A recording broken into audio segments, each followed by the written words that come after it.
What's up, Shashank? How are you? How you doing? I'm sitting with you, so I don't think I'm doing good. We're finally here today. I know this is our first, hopefully, marketing podcast together in person.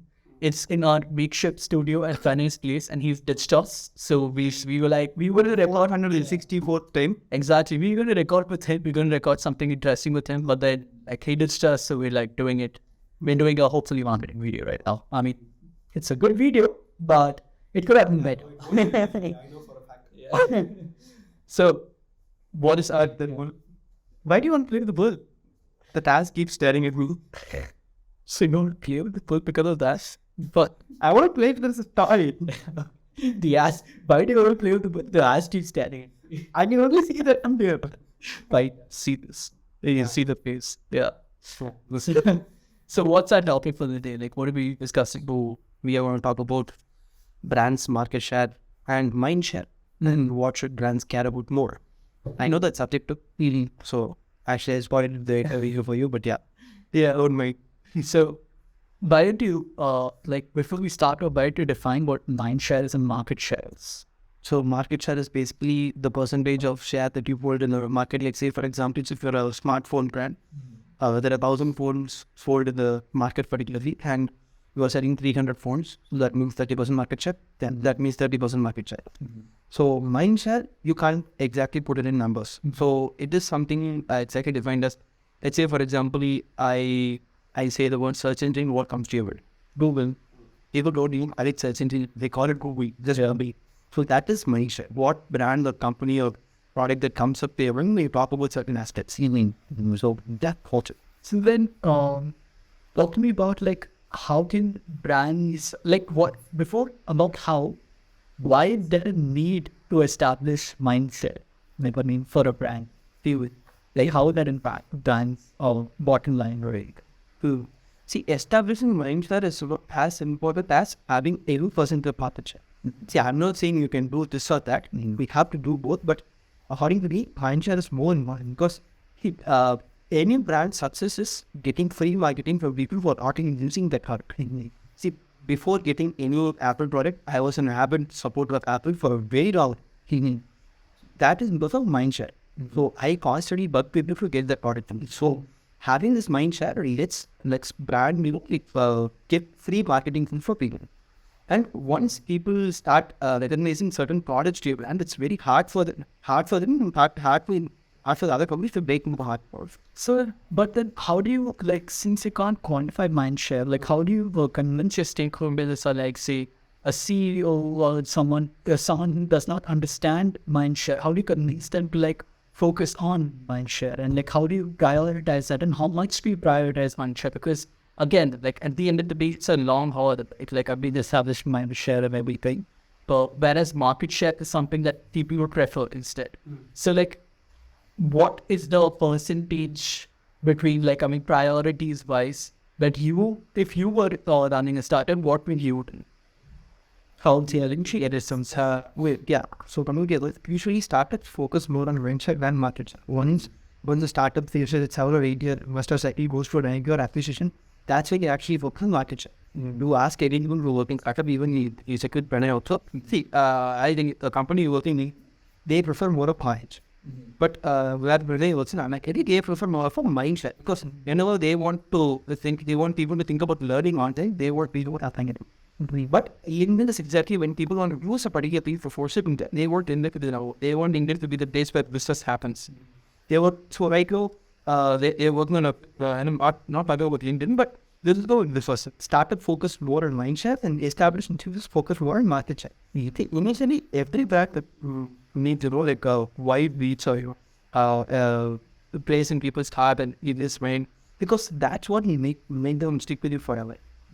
You just can't expect we just can't expect them to buy a product or use a product and then just fund it about it. You want them to remember that for it. But then so when you're chasing mind share, don't you think of just being a devil's advocate? Don't you think you will end up burning a lot of money instead? I think because you're not able to quantify mind share, and you're again still going behind establishing that, and so you end up burning a lot of money. So when do you know when to stop? How do you stop that? which was so I really honest and much about sending the even let's take the smallest of example. We are spending money. What are we expecting? We are not expecting to make money. That's expecting to have a mindset and people try more. So that the day we monetize on YouTube or any platform that gives us money, we have a good audience base. So we are right now chasing audience that is technically translated into mindshare. You take any simple startup that is started, forget about Zero. The Zero is not our example. You can any single startup that is VC backed or funded. Tell me one startup that is cash flow positive. I think there might be one, and this same as a big number. So every single startup focuses on just mindshare. So it's about getting people to use their product first, and then trying convincing them to give them money.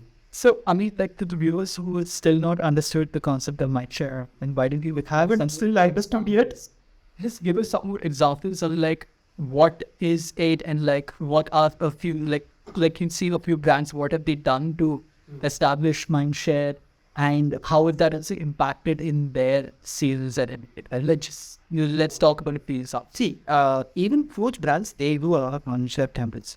Okay, there are companies that do ads without the intention of selling. Nike is one of the most perfect examples of mindshare. They talk about greatness, they talk about push, but they never exactly relate to you or telling you that you should wear a Nike shoe to achieve it. They want people to understand that greatness is Nike and Nike. They don't care if they're selling shoes, basketball, whatever the hell they want. See, this is one of the perfect examples of mindshare. So if you look at Nike's market share right now, we have a good number that everything that doesn't improve for Adidas and look it up. I had a major the work, also the work in that into this.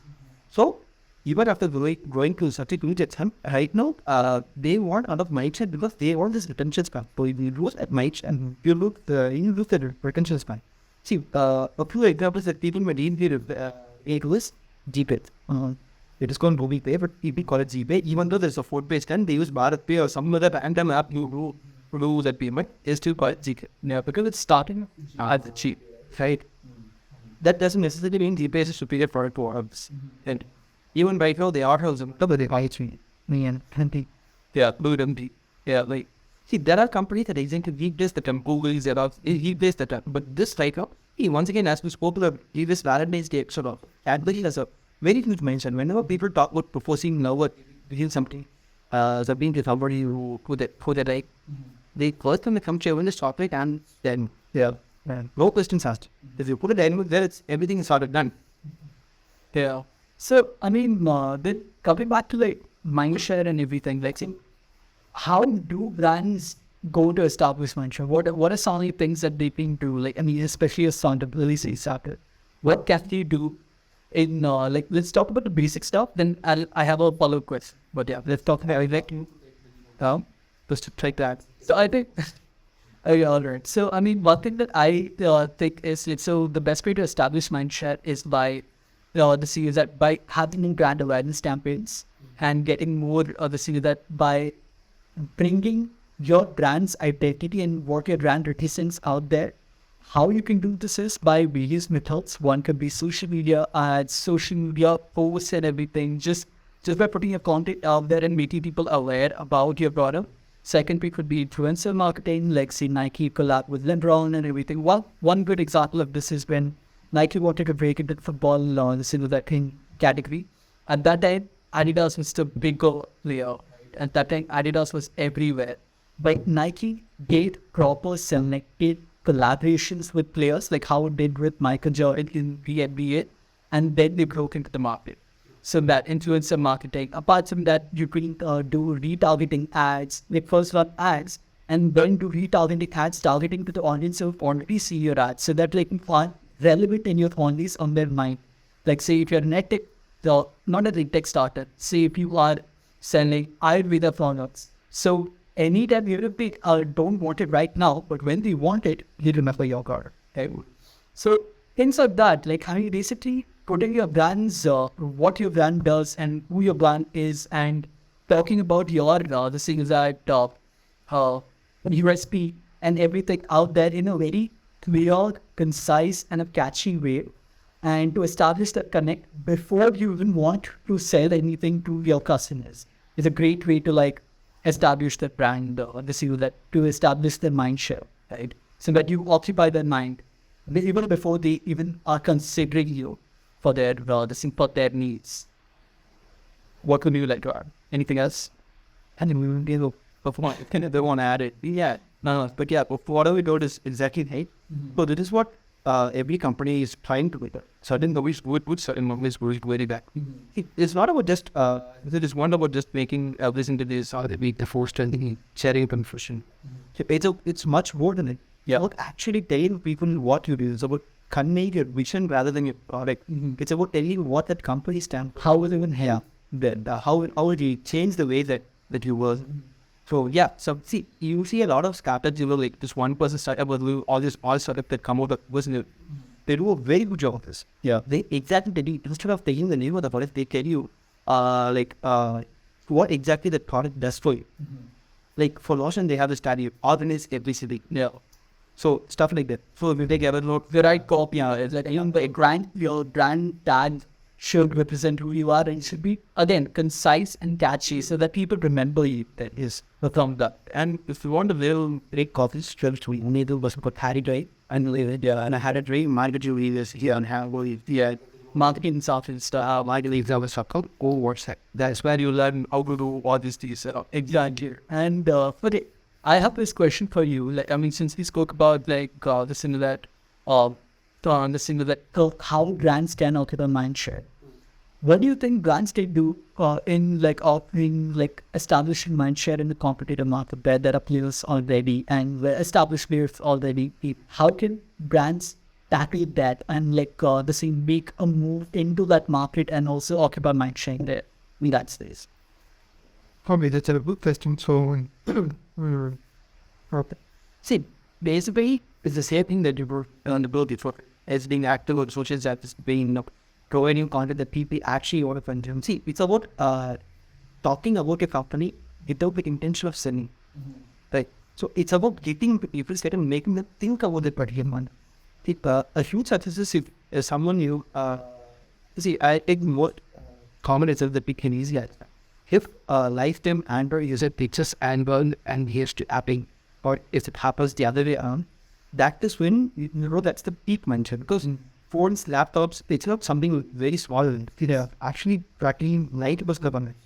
For if someone is switching a platform or move to another, but see, even more consumption to one is a big deal. So for brands, it's huge because of the way they tell you what one the stuff is, what Apple does. But that is something every single brand has broken. See, nothing phone, when they launched, everything that they had was nothing but car-based face. They had nothing with it. But when the phone launched, they had all this campaign and everything that basically that was the one from the out of the box. They did nothing out of it. Just added some LED actually like to look like a Korean phone. That looked like this Korean was that United States. Okay, that's what they actually did. But they had the audacity to do that and convince people that it was something revolutionary. Man, great. What about like I mean take all the big McDonald's example? Like I mean do you think like attacking an established field and like going behind there was a strategy, if that's something that viable because that is a healthy factor is always in the stadium. Why dying with a clown when you need a beat? Yeah, see, once again, it is always good, but unless you get sued for it. Yeah. Yes, caution. Yeah. So you have to stay in that line. You go preferring toss that way you are. Amazing, man. So, I mean, what are your closing thoughts about mindset and like what would you like to give to the audience before they eat?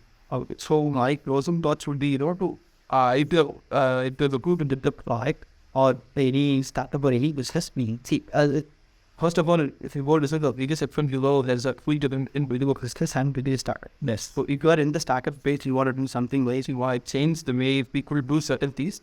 The first thing for you to look at is mindshare. Money will come once you have mindshare.